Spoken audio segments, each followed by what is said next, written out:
everyone, and welcome to Molehill Mountain, episode 190.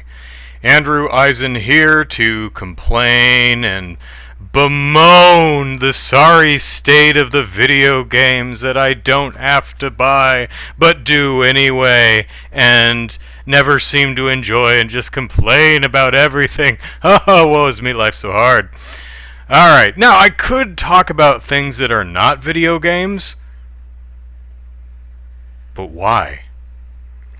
So last week, someone asked me something about one of the Lego games, and I'd mentioned that I haven't played a Lego game in some years. I think the last one I played was either Lego Jurassic World or Lego Star Wars Force Awakens.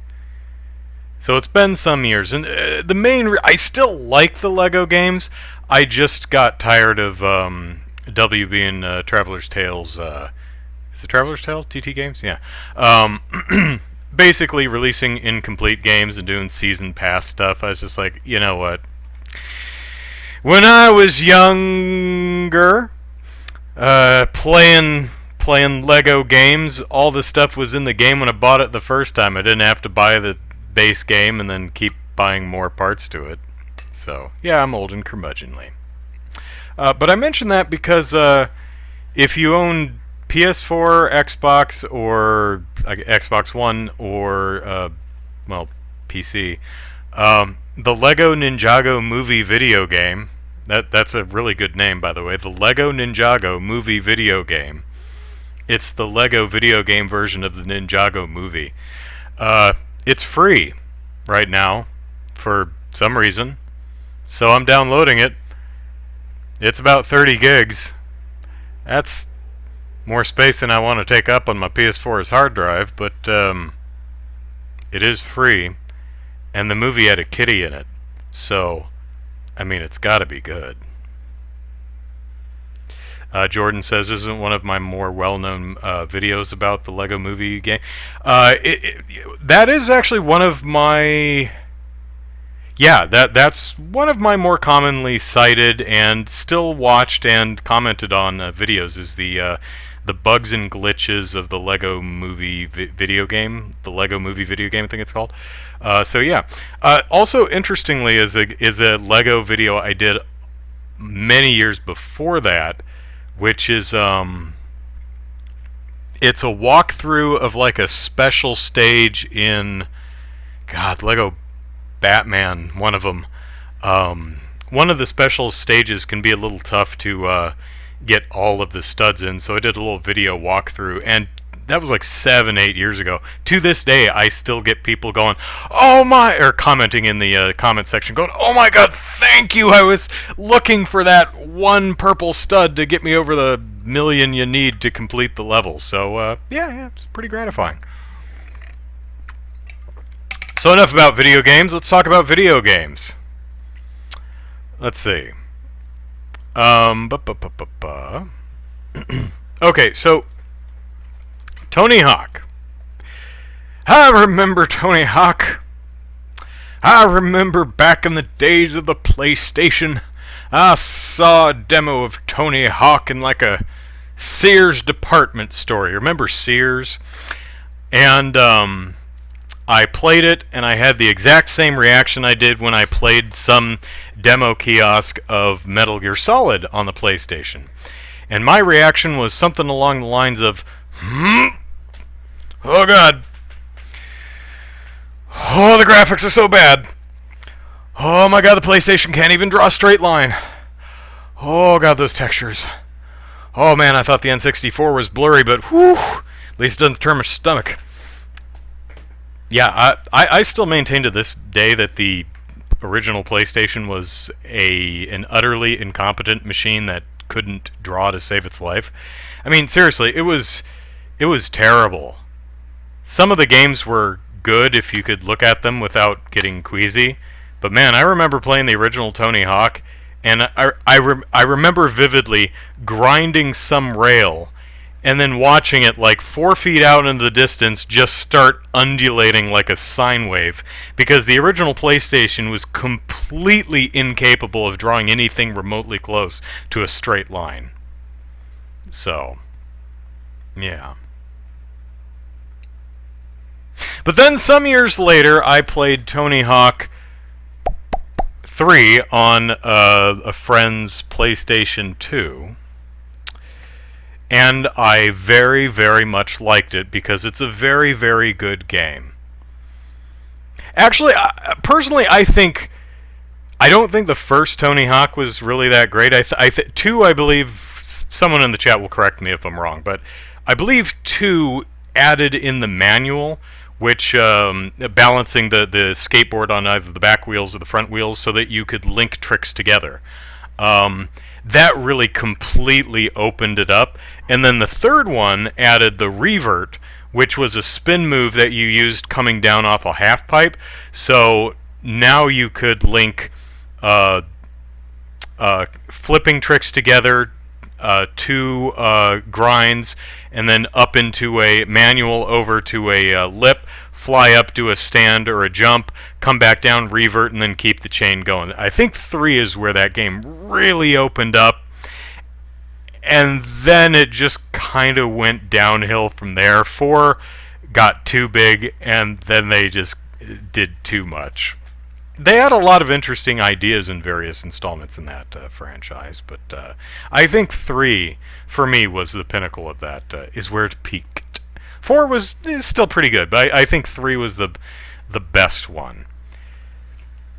To be fair, though, they did try a bunch of different things rather than just pumping out the same exact game with, like, one new move and some new skate parks. They really did try different things with various games in that franchise. So, you know, kudos to them. And other companies were getting in on the action, trying to put their own spin on it.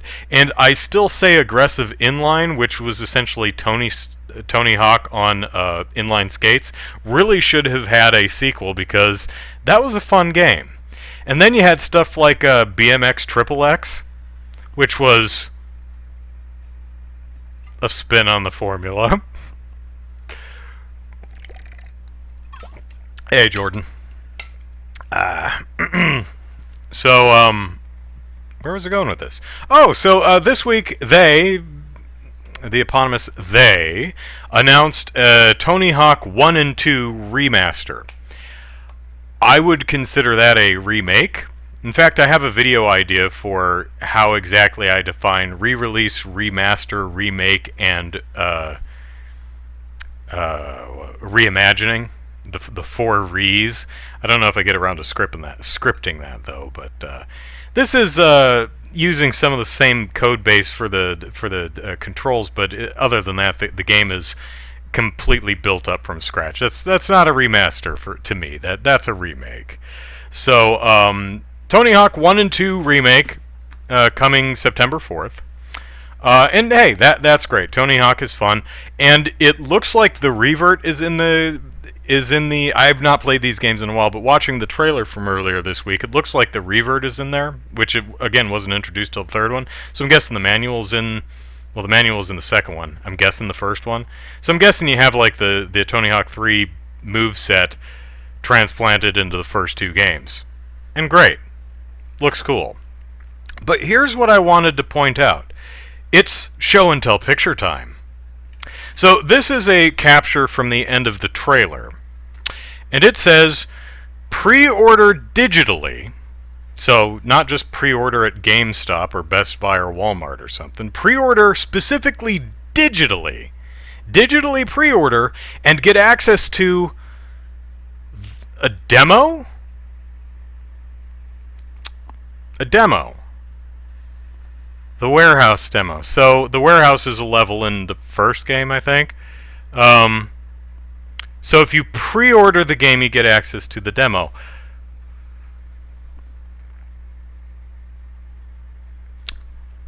That's an odd choice. So let me walk through this and see if I've got this right. So a demo, generally speaking, is a portion or vertical slice of a game meant to sell potential customers on buying the entire thing, right? The demo is where some of us who are not already sold turn to see if we want to slap 60 big ones on this sucker. So, Activision, in its infinite wisdom, in order to access the demo, which would tell me whether I want to buy the game or not, I have to put down money to buy the game to play the demo to see if I want to buy the game that I already put down money for so I could play the demo to see if I wanted to buy that. What? Activision, do you not know what a demo is for? Now, I'm going to be as fair as I possibly can here. I would imagine what they're trying to do here is the demo will be released for everybody.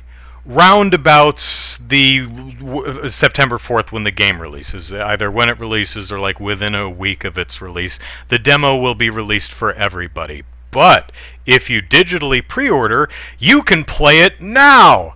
Oh, wait, no, let's look at the fine print. You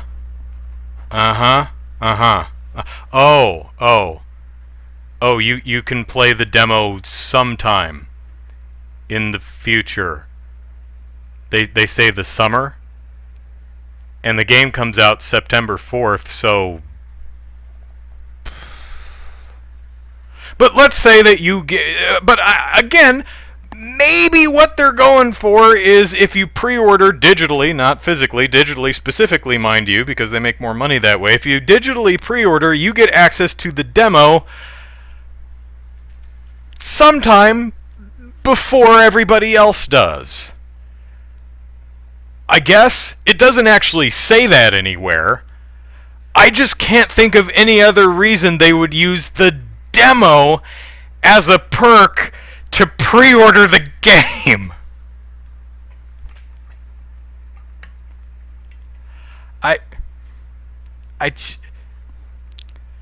Activision, you're hurting my brain.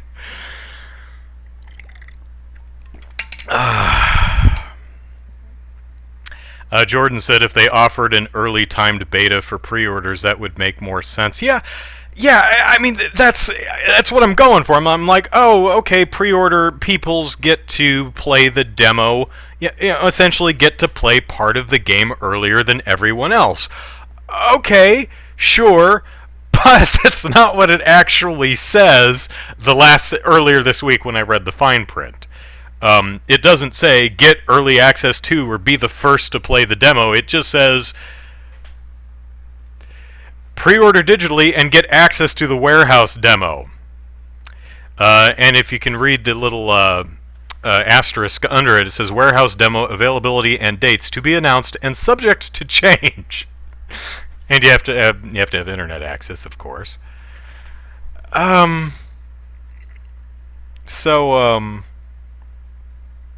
Yeah.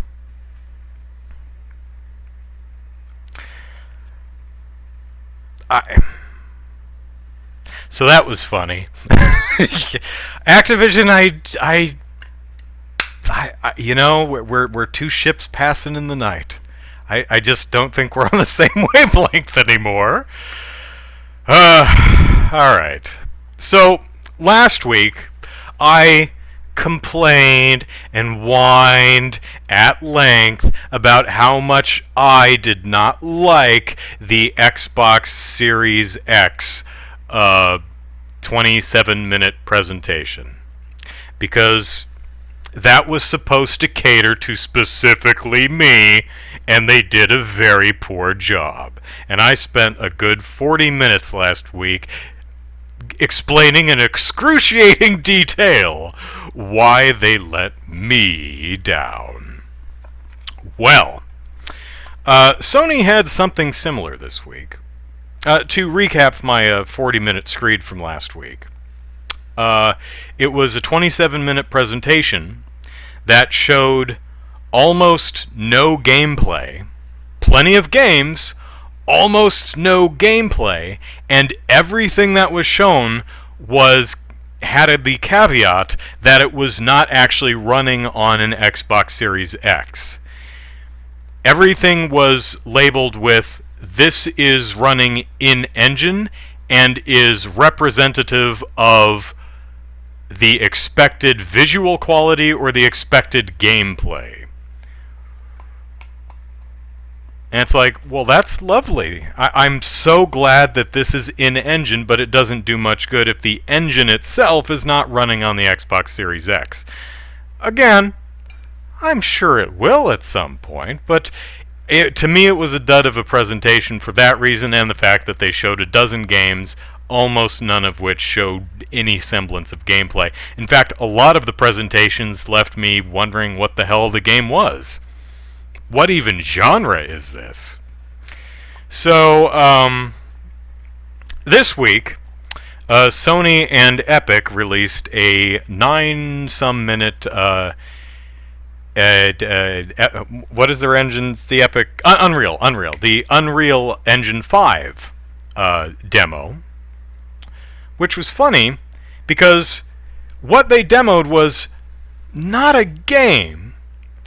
But interestingly, we got more gameplay out of their not-a-game demo than we did with Xbox's 27-minute presentation of a dozen games, which had almost no gameplay. Funny how that works.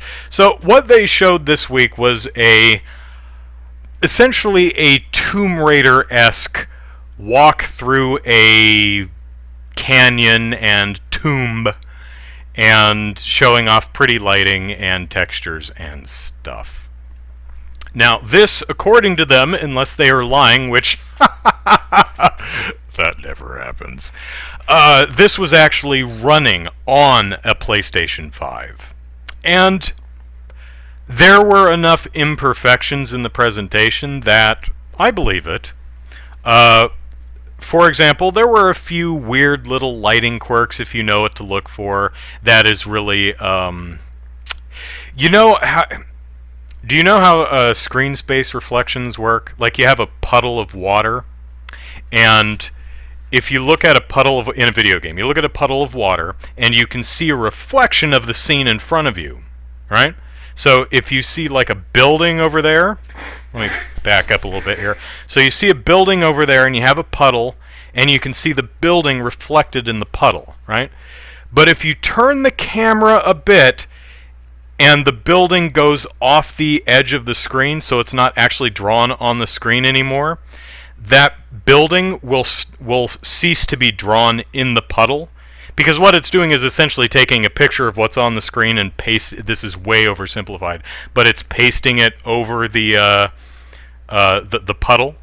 So if you can't see it on the screen, you can't see it in the puddle, even though that's not exactly how the physics of that reflection would work. There are some things more along with the lighting that I caught in the demo. Real small stuff that I didn't even catch the first time until I was actually looking for something else when I caught that. Essentially what it is when the character moves out of the way, you can see the lighting being corrected behind her. It's real quick, but if you're like staring at something and I was looking for something else, it's easy to catch. What I was looking for is the demo is chock full of little falling rocks, because it's in a rocky canyon and there's constantly rocks falling all over the place. Too many rocks, but it was a demo. I'll cut him some slack. What I was looking for was to see if the rocks actually landed and stayed where they were sitting. Sometimes they did, sometimes they didn't. That's actually what I was looking for in that case. But the character model is good, but not great. The hair I've seen better even on last gen. Some of her the kinematics that connect her feet and her hands to the environment weren't exactly correct. It had enough flaws that you could see, that you could look at and say, okay, yeah, this is actually something real time being run on real hardware. So, but what I think And even though this apparently is not a game, why I think this succeeded is, one, it was running on a PlayStation 5, and two, it looks like a game. At the very least, it is evocative of games that we're familiar with, like Tomb Raider or Uncharted, if you prefer. Most people, most gamers, can look at that and say, okay, I can totally imagine playing this, scooting around a dark little cavern, raiding a tomb, climbing up a thing like Spider-Man Link in Breath of the Wild, jumping across gaps, flying across. You could imagine that actually being a game.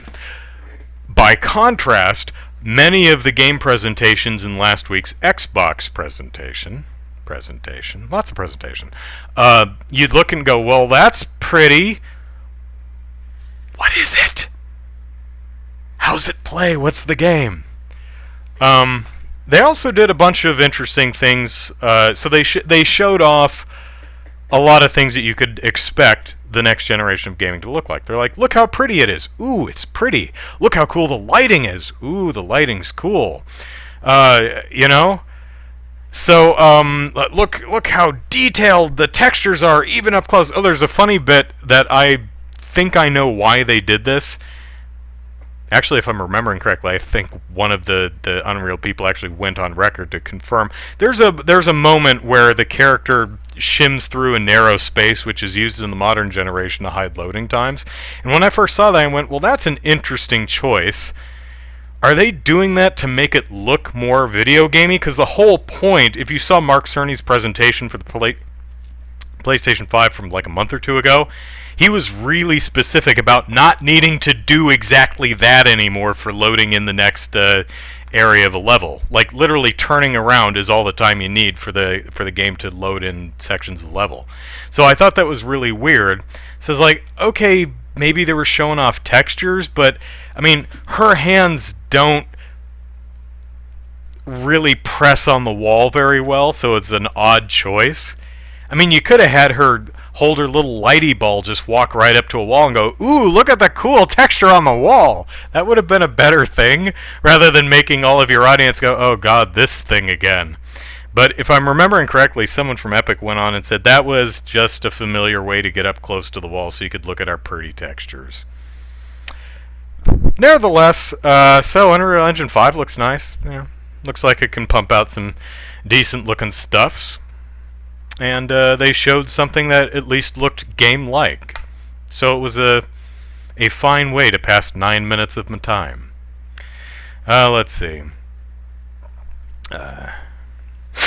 Jordan says, I feel all the attention to detail will go unnoticed or underappreciated to the general consumer who doesn't care or doesn't look for those things. That is absolutely true. Most people don't care. And it's why I personally hold so much stock in, does the game look any fun to play? Which is really why I had a big problem with the Xbox show last week. Because it's like, okay, yeah, what was the one? Scorned or something? I'm like, okay, it's pretty, it's very H.R. Geiger looking, but what is it? What's the game? I mean, at the end of the day, I'm going to buy your console to play games, not look at pretty pictures. I mean, I like that my games are pretty. I mean, if you have, you know, graphics do matter. Graphics do make a game better. Because if you take Breath of the Wild, a game that most people agree is good, I see what you see, even though I don't really care for it. Imagine this. Breath of the Wild. Exactly the same game. Exactly the same game, except it runs at 1080p at a consistent 60 frames per second. That would make a better game. Now imagine if Link ran just a little itty bit faster. That would make a better game. So, yeah, graphics are important, but they are not the end-all, be-all. So, if you show me a game that looks fun, you're most of the way there. If you show me a game that looks fun that's also really pretty, ooh, you're just that much further. So let's see. Apparently, the Unreal Engine 5 demo was made on an old PS5 dev kit without ray tracing hardware. That wouldn't surprise me much, especially since this late in a console development cycle. From what I understand, partners, especially the really close partners, they can get new development kits like every couple of months. So that they're like, ooh, development kit, and they finally get some up and ooh, another one. Well, damn it! So at some point, hi PS4, I can now play Lego Ninjago movie video game. Bye everybody. No, I'm fine. At some point, you do have to. Okay, we can't just constantly keep porting it to the latest and greatest thing. So usually, when you see stuff, it's going to be an older version or running on older code or an older version of an engine, or if it's early in a console's life, especially at console launch, an older version of the dev kit. That's unavoidable. But the game was the demo was certainly pretty and did what it was supposed to do for gamers. For developers, it's like, ooh, look, fun new tools to play with. For gamers, it's like, ooh, I can imagine a game like that. You know, it lets our little imaginations run wild, and that's what you want to do. Run wild in a good way. Let's see. Surprisingly, Unreal 5 support confirmed for Switch. That doesn't surprise me much because Unreal Engine has been ported to Switch, but what's the Frost? No, Iceberg, Ice Frost, Frost Ice, Ice.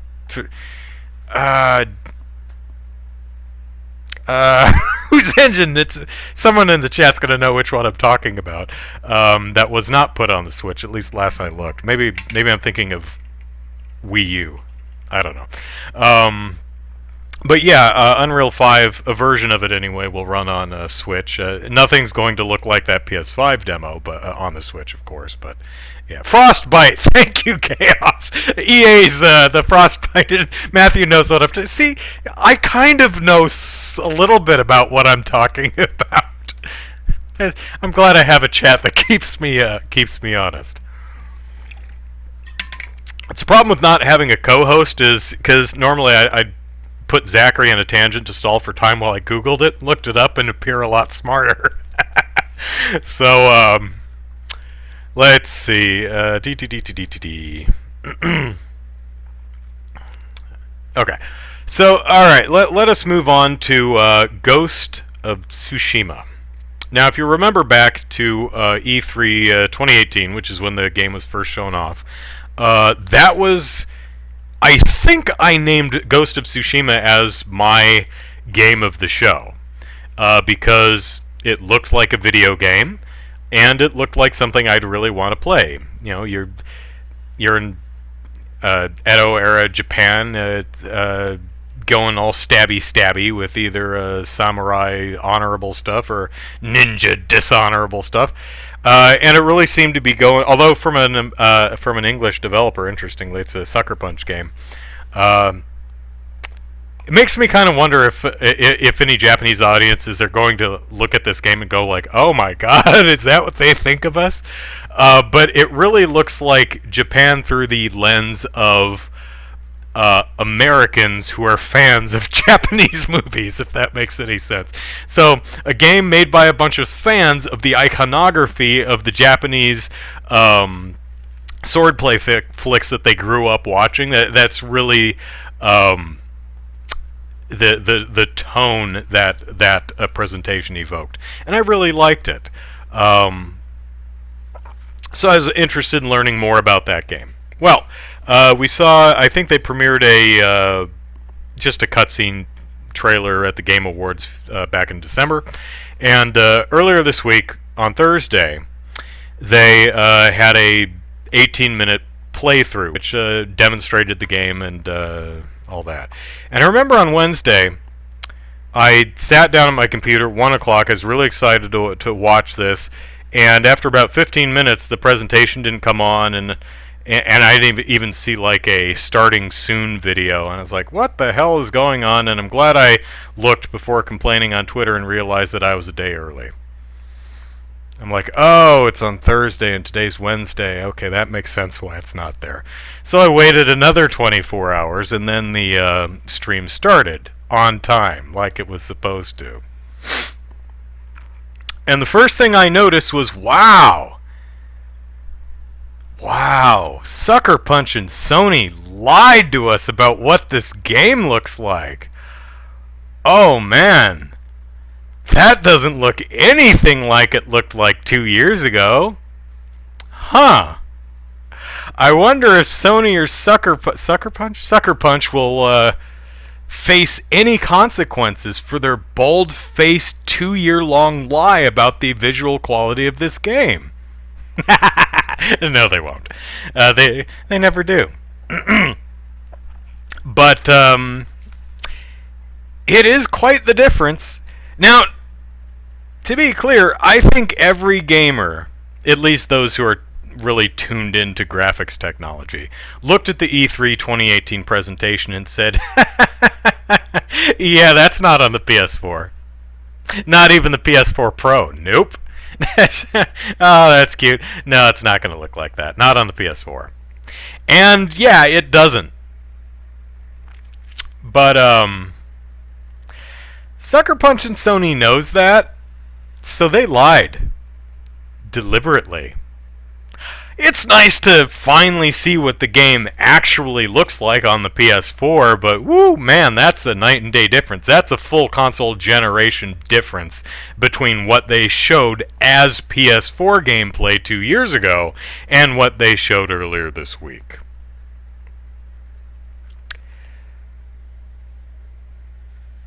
I just wish these companies had some shame, a little humility. I wish they felt bad about it. I don't think I really need these companies to face any consequences. I just wish they cared enough or had enough respect for us to not lie to our faces just because they know they'll face no consequences for doing so. You know, Gearbox pulled the same crap with Aliens Colonial Marines. Ubisoft has pulled the same thing with Watch Dogs and others. Who is the company behind PS3 launch? It was what was the launch game that was for PS3? That was a completely faked. It's a shooter. It's a shooty game. Blood Zone. God darn it! Can't. Some of the chat's gonna remind me. They actually had a sequel to it for the launch of the PS4. No, it's not Gundam. It's a military shooter.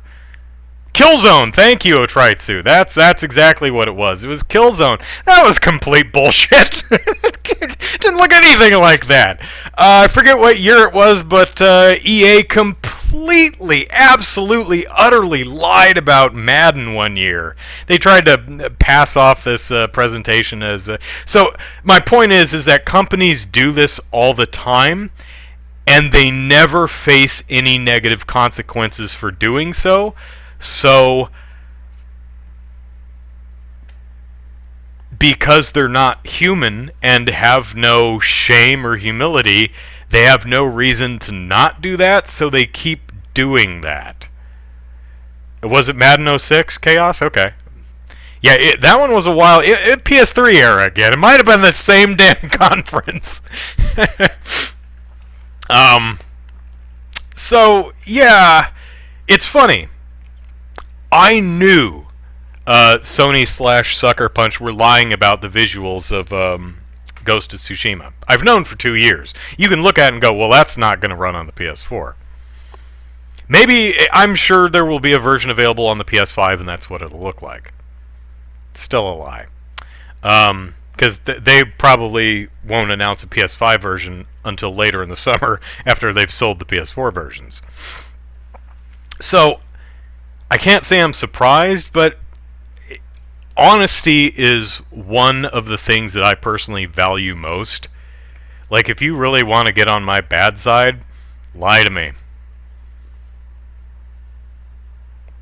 Please don't, because I find that very upsetting.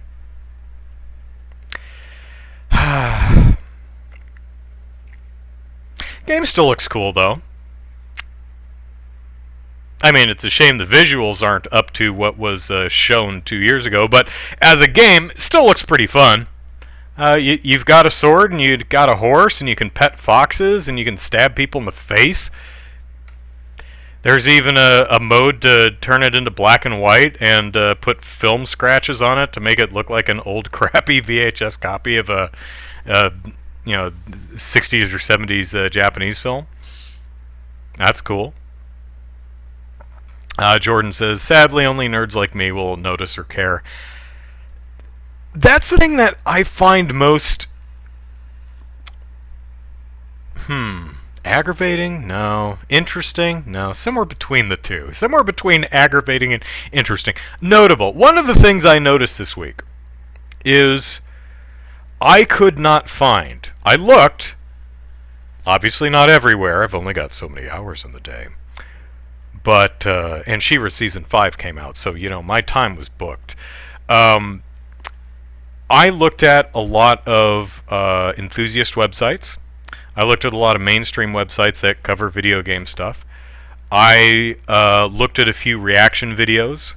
I even listened to a couple commentary videos from different people talking about the presentation of Ghost of Tsushima. Not once, not a single time did I find anybody state or even remotely tangentially allude to the fact that Sony and Sucker Punch lied about the visual fidelity of the game. Which I found kind of surprising because it's so blatant. And I have to wonder, I can't believe I'm the only one that noticed. That cannot be it. So that turns it to either, I guess just no one finds it that notable. No one found it, it was a combination of some people didn't notice and some people just didn't feel it worth mentioning. But I mean, to me, it was what was in the forefront of my mind throughout the entire 18 minutes. I was like, well, that doesn't look the same. Ooh, you can pet the fox. Well, that doesn't look the same. Ooh, pretty bird. Ooh, that doesn't look the same. Oh, look at the, I just found it odd that not even as a sidebar. Doesn't look as good as 2 years ago, but still looks pretty sweet. No, not a single outlet that I checked, not a single one at any point even remotely touched on the fact that Sony and Sucker Punch lied to us about the game's visual quality. So I guess we can expect companies to keep doing it. Because, I'll probably still buy the game. Not when it comes out. Not right now, but, eventually. It looks fun. I'd like to play it. I mean, it doesn't look bad or anything. It still looks good. And I have to say, the Sucker Punch released a 4K version of that presentation several hours later, and it looks a lot better than what they streamed Thursday afternoon. Still not in the same league of what they presented 2 years prior, but the 4K version does look a lot nicer. So the game's going to look really particularly nice on the PS4 Pro. And hopefully it's a good, fun game. I just wish that companies wouldn't lie to us just because they can. I could lie to you. But why? Even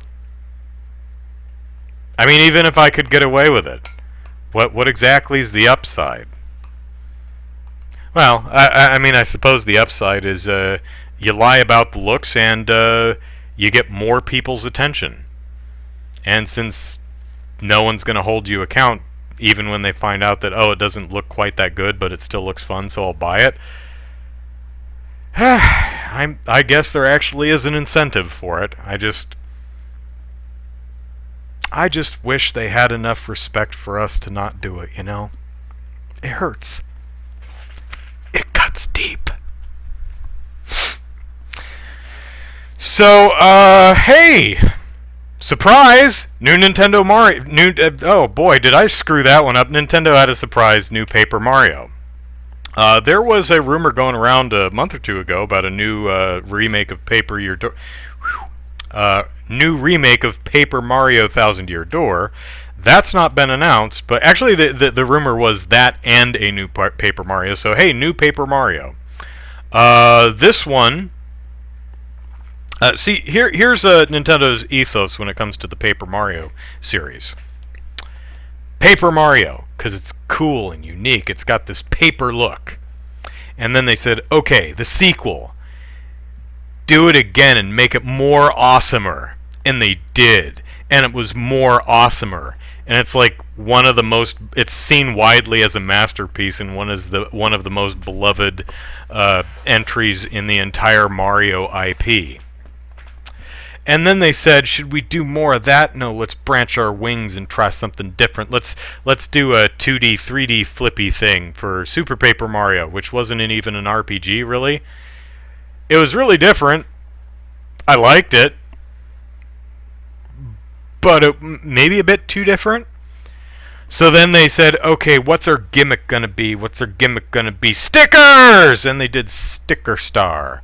And then they said, let's do another Paper Mario, because people like these games, even though they really weren't a fan of how far we deviated in Super Paper Mario, and really didn't like Sticker Star, because it genuinely wasn't a very good game. I mean, looked pretty, but who doggies did we kind of screw up the gameplay on that one? It just honestly didn't work. Paint! And so they did Color Splash on the Wii U. Well, instead of just making a good game, they seemed it's like origami this time. It's like maybe it's going to be a great game. I hope it is, because I like the series, at least the early entries. But I hope Nintendo is not too focused on the gimmick at the expense of the gameplay. Because as pretty as these games are, and Color Splash on the Wii U, that's a looker. That's a really attractive game. I don't know how well it plays because I've not played it, but I have concerns.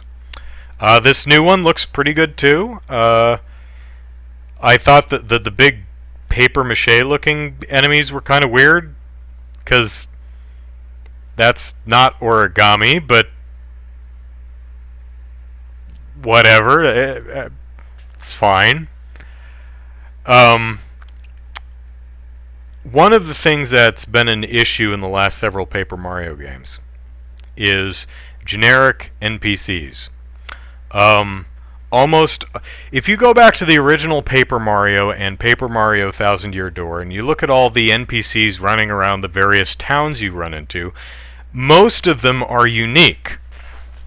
You get to Toad Town, and there's a conductor Toad with a conductor hat, and there's an old Toad with a beard and a cane, and there's a Toad with a dress, and a Toad with a weird hat. There's all these really unique characters in both of the first two Paper Mario games. Then you get to the later entries, and it's just all generic Toads. And I hear they lampshade that a little bit in Color Splash, but my concern is Origami King, the new one, is going to do the same thing, because I saw one Toad in like a explorer outfit and a pith helmet. That's cool. There's one building that Mario walks past that has like a Toad or someone in a karate gi. Karate Toad, cool. But the rest of them were just generic Toads. Not that there's anything wrong with a generic Toad, but I mean, you know, when it's been done so much better, it's disappointing to see them just use generic Toads for all the characters. It's not as interesting. It feels lazy. Chaos says, safe bet that Paper Mario will look the same from now to launch. In 2 months, yes. Yes, I'm sure it will.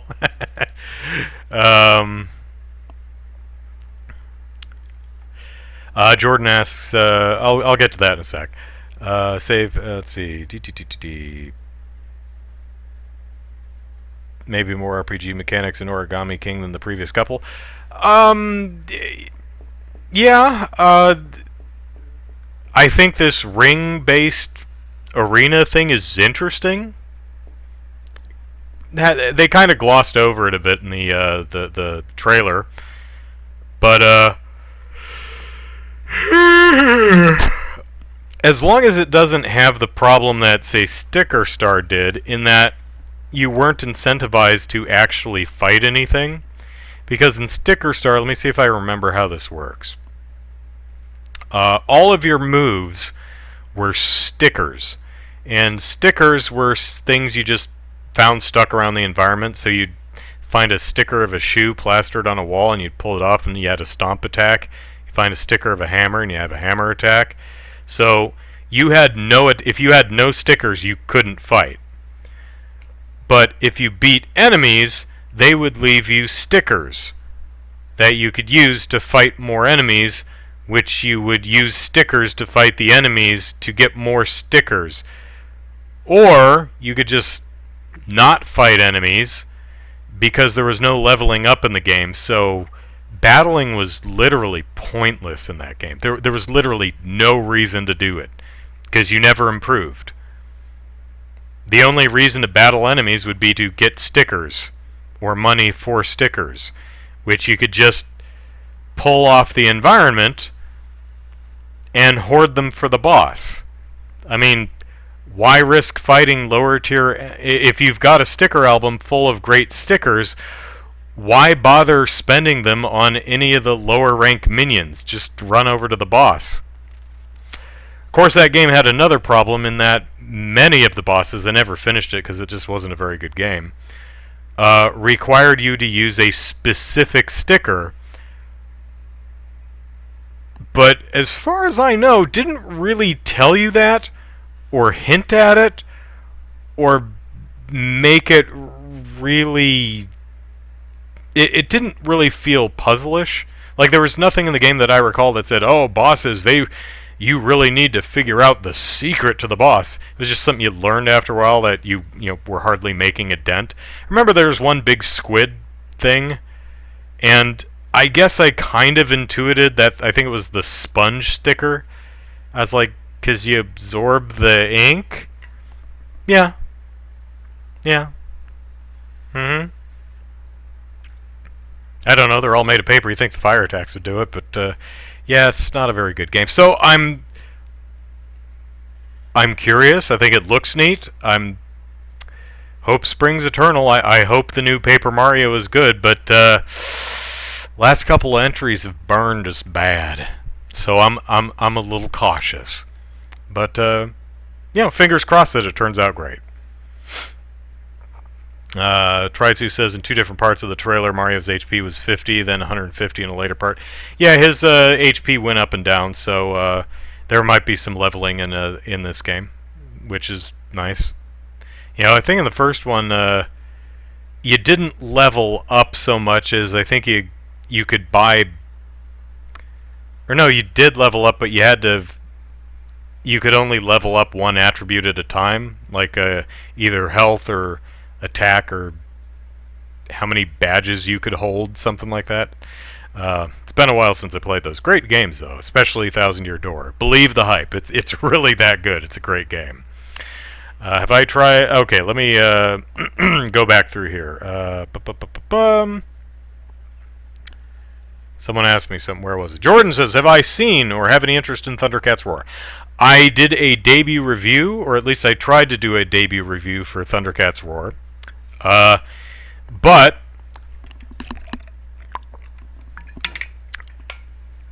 Cartoon Network, I think it is, unbeknownst to me until I actually started watching it, they only let you watch the first 2 minutes. So I couldn't debut review it.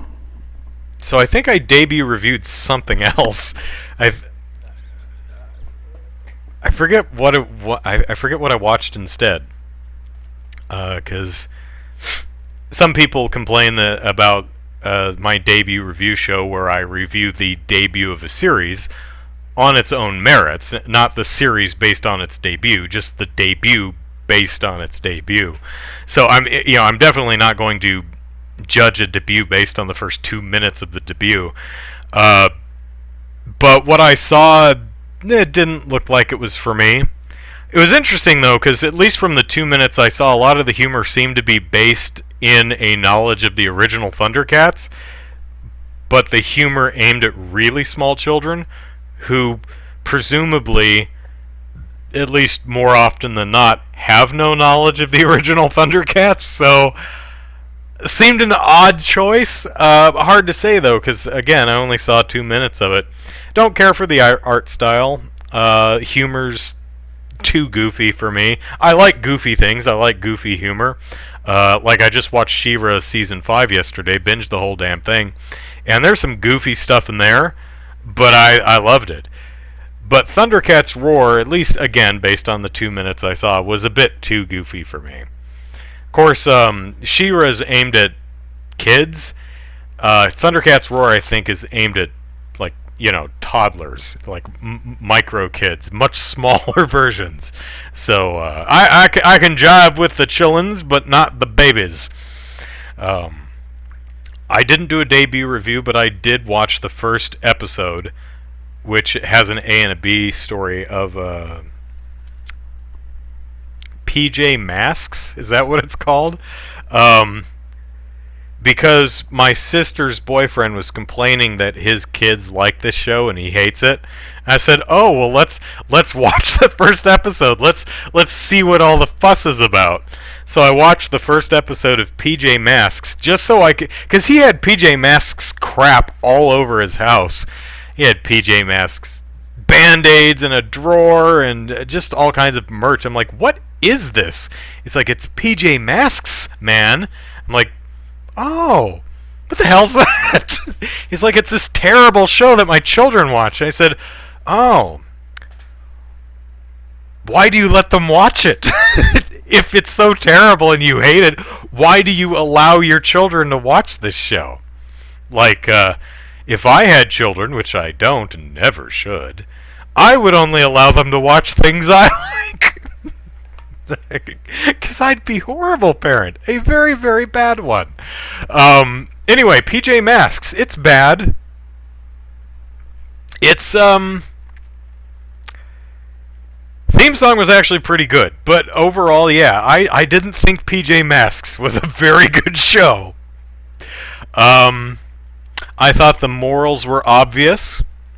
And I thought the, I don't think the narrative held up to its own internal consistency.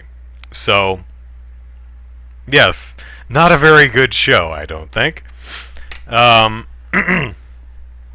I tried Streets of Rage 4? I have not.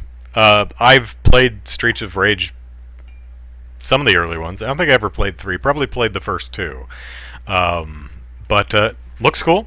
It's very visually striking, and looks like more Streets of Rage, so I'm sure it's fun. I actually did play recently,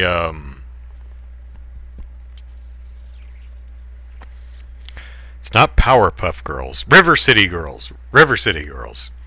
Was there ever a Powerpuff Girls side-scrolling beat-em-up? There should be. That would be great. Saw in a review that said something about a dark in-joke of a skeleton of one of the original voice actors who recently died in one of the background shots. Oh, gotta be careful with that. That sounds inappropriate. Oh, the voice actor of Panthro? He passed away? Oh, that's a shame. I actually just learned that, because I'm doing the Gem of the Holograms show right now, I learned that, I think it's the singing voice of Pizzazz passed away last December. So, yeah. I'm a fan of, I mean, Gem of the Holograms is the 80s. It's not that old. It's only 30-some years old. But I'm a fan of old movies. I watch older stuff. I mean, if you keep an eye on my Twitter, I give a little mini review of everything I watch, and a lot of times you'll see me reviewing stuff from like the 30s. And the thing that's weird about movies like that is it always enters my head when I'm watching a particularly old film, especially something from like the 30s. I'll be watching, I'll be like, wow, all these people are dead. You know? And it's a horrible, morbid thought, but with the exception of any children that might be in the movie who are now in their 80s, yeah, everyone you're watching in these old movies is dead. And that's just kind of a... It's not a fun thought, you know? Oh well. So let's see, am I out of... yeah, I'm out of topics. So let's see. I'm thinking about doing a debut review for Stargirl, which premieres tomorrow night, I think. Oh, Punky Brewster revival. Yeah, I heard about that. I remember Punky Brewster. Punky Brewster to me is like Gem and the Holograms in that I remember it existing, but it was never something I watched. Like, I didn't see the live action show. And I know enough... I must have at least seen one episode of the cartoon version of Punky Brewster, because I remember Glomer, and I remember how annoying that thing was. I've never been a fan of the sidekicks with the high-pitched voice. You know, Glomer is, "Sorry, Punky," you know, had a high-pitched back-of-the-throat voice like that. I didn't like Glomer and Punky Brewster. I didn't like Slimer in the Real Ghostbusters.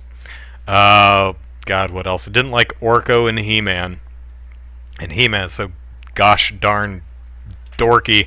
It's amazing that anything would buy it. But Orko particular.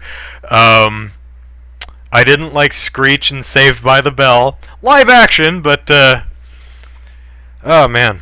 You know, I think a lot of the things I saw when I was young was because my sister watched it on TV. Like, I'd come home from school, my sister would be watching something, and I'd go, oh, whatever. I guess I'll watch it too. Shame my sister didn't watch Gem and the Holograms, because that's... Gem and the Holograms is quality. But, you know, I discovered it when I was 40, so that's okay. And I wrote Christy Marks, and I said, hey, I'm watching Gem and the Holograms, and it's good. So, you know, belated congrats to you and the team for making an awesome show 30-some years ago. And she said, hey, thanks. So she's nice. Let's see, what else? Going back to some of this... you prefer Blossom over Punky Brewster? I'm thinking of Blossom from the Powerpuff Girls, but yeah, man, I'm not pulling up a mental picture of what that is, but I've heard of it. Let's see, what else?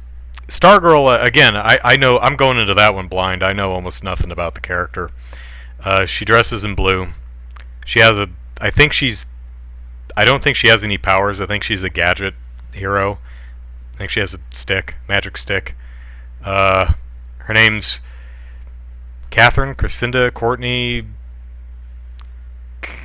It's got a K in it, I think. It's not Kevin. Courtney? I don't know.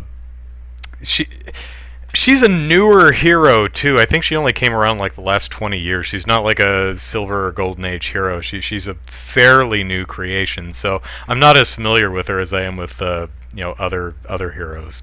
Her name's probably Susan. I should always go with Susan because eventually I'm going to be correct. Oh, speaking of which, DC Universe anyway, the Harley Quinn show is in the middle of its second season. Really enjoying that. Having a lot of fun with that one. She-Ra season 5 just came out. Binged that yesterday. Really enjoyed that. There are a few narrative and characterization things I could nitpick, but overall it works emotionally. So, yeah, I felt it stuck the landing. Really like that show. On one hand, I'm glad to see it definitively end rather than stop. You know, this is the end of this story. On the other hand, it's kind of sad because I like the characters and would like to spend more time. It's like, oh man, it's the end. I mean, I'm glad we got a good final. Here's the end of this story. But on the other hand, it's a shame it's now over after only 52 episodes. When you said Stargirl, I thought you meant the movie with the AGT winner in it, America's Got Talent. I was on America's Got Talent several years ago, like maybe 10 years ago. Yeah, I think that's on Disney, right? There's a Disney show called Stargirl. Not a superhero, a completely different thing. I could actually do a debut review of that too. I have even less of an idea what that sucker's about. I mean, at least Stargirl, I know she has a magic stick that makes her fly and stuff. It's about all I know. But the other Stargirl, I know. Other than that, it exists. Yeah, that's all I've got. So yeah, maybe I'll do both. Who knows? But I'm still working through the first season of Gem and the Holograms, and that's 3 seasons. So normally I do watch shows faster, but when you're doing a reaction video to every single episode, it takes longer to get through it. For anyone who's curious, essentially what I do is, so here's the DVD box for the first season, and it has, a couple discs in it. So what I do is I watch one DVD's worth of episodes, or I'll watch an episode, turn on the camera, record my reaction to it, watch the next episode, turn on the camera, record my reaction to it, and spend pretty much half a day doing that to get through the 6 or 7 episodes on the disc.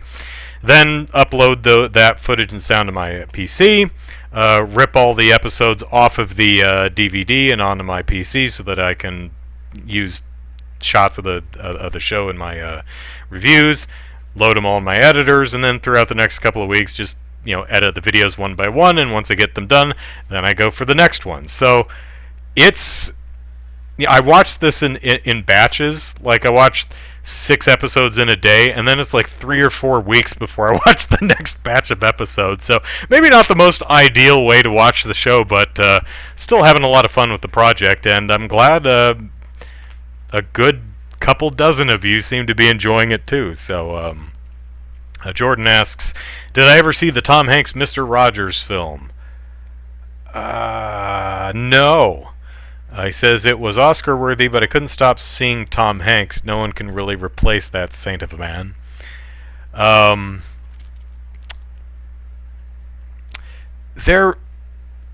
can't. There was the Tom Hanks one, and then like the year before, there was like just a Fred Rogers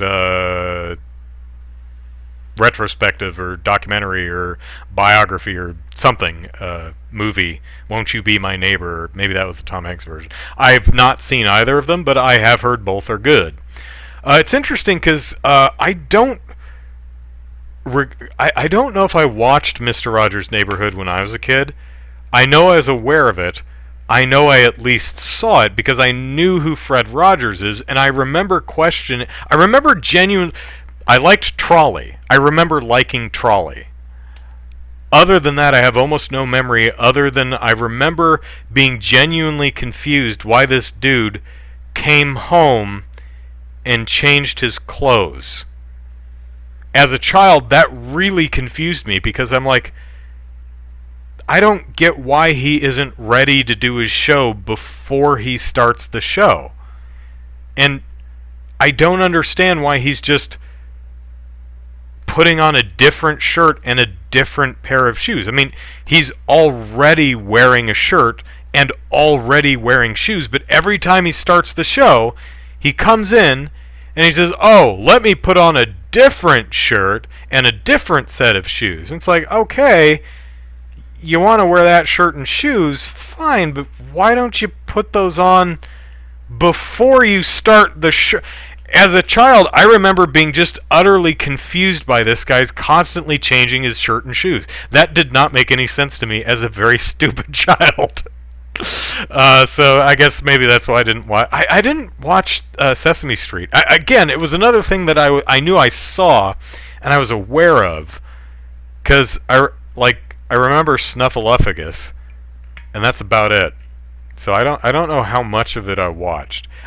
I could have watched it every day and just have no memory of it. But and Snuffleupagus is like the only thing that sticks around. But see, I watched Sesame Street, if I watched it, back in the days when it was good.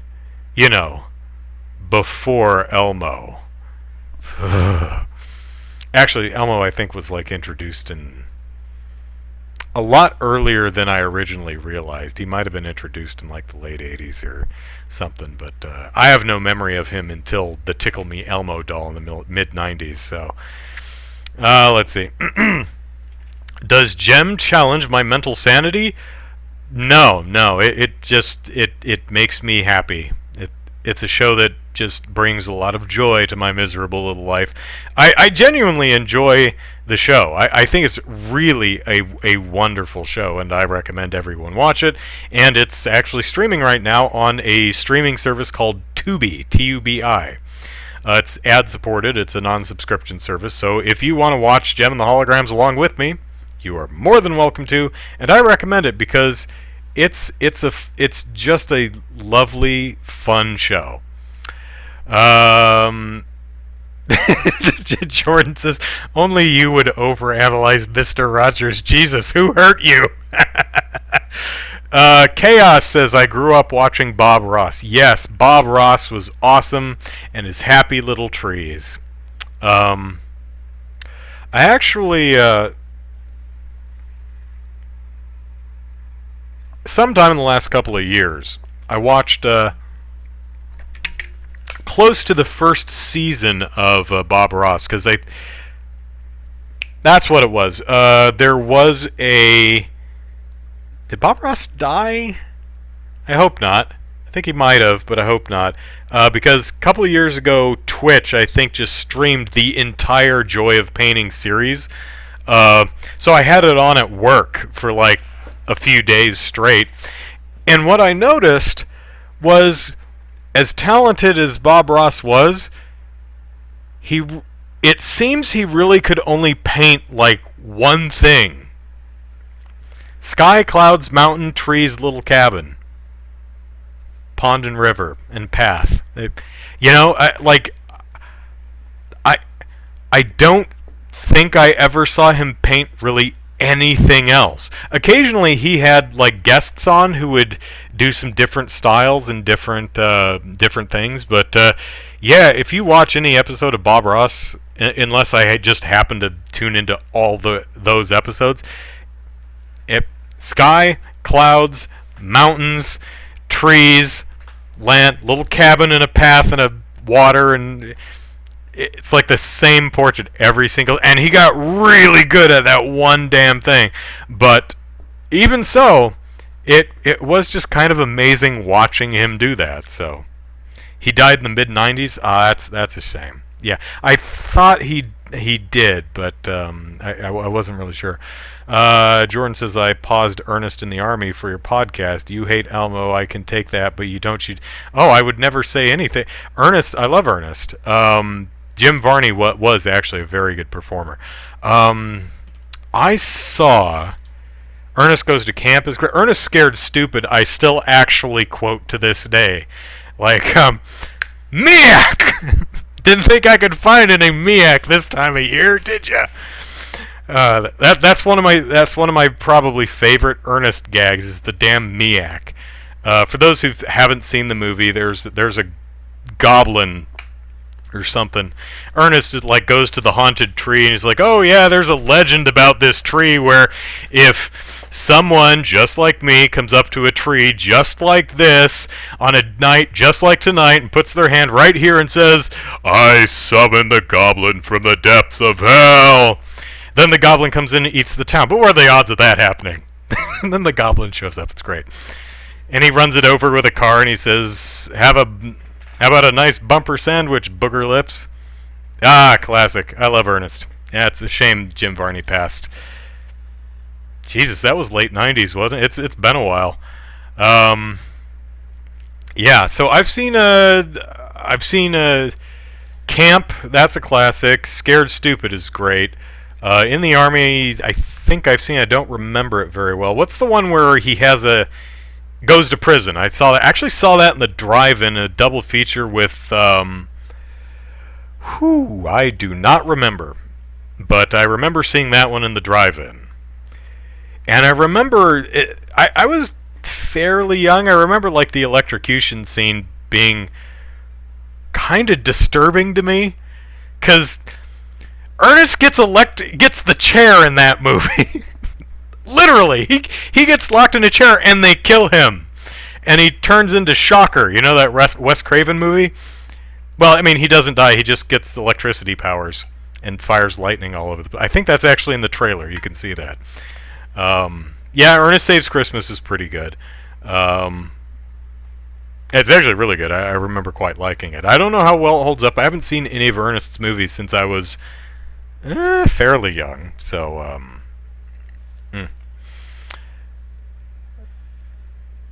ironically, a comic genius knowing he played a genuine idiotic character. Yeah, you know, sometimes you have to be smart to be that stupid. So, okay, look at that. We're a little past time here, so we'll hang it up for the night. But I will be back at you tomorrow at noon Pacific Standard Time for a game stream. This week we will play... Drumroll. That doesn't sound anything like drums. Mirror's Edge. We're going to play Mirror's Edge tomorrow, and I am going to jump off of a roof and go splat on the ground, because if that's how I play video games, if you allow me to climb up to a high place and then jump off and hit the pavement, I will do that. That's what I do in Spider-Man games. I like climb up to the tallest building and just jump off and whee! And it's always funny, some games won't let you hit the ground, so I'll be really interested to see if Faith, is that her name? Eyeball tattoo woman? If they let her go crunch, or if they, like, you know, fade to black or fade to red before she hits and just restart you up on the roof. So that's what I'm most curious about with that game is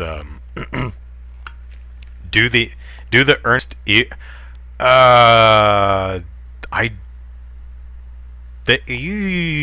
yeah, I'd have to practice. I don't have the facial flexibility for it. I also don't think I can do a decent Ernest impression. So, yeah, which is interesting because Jim Varney actually has a lower register voice. A lot of people don't really realize that because he's always up in a higher register, you know, kind of a nasally higher register. I, again, cannot do an Ernest, but if you listen to Jim Varney talk, he has a lower register voice. It's kind of interesting. Anyway, so hey everyone, thanks for hanging out and listening to me complain about video games for another hour. Hope you had a good time. Come back tomorrow, noon Pacific Standard Time, and we'll check out Mirror's Edge and see if that game, the original, not Catalyst, the original from, Jesus, 2008.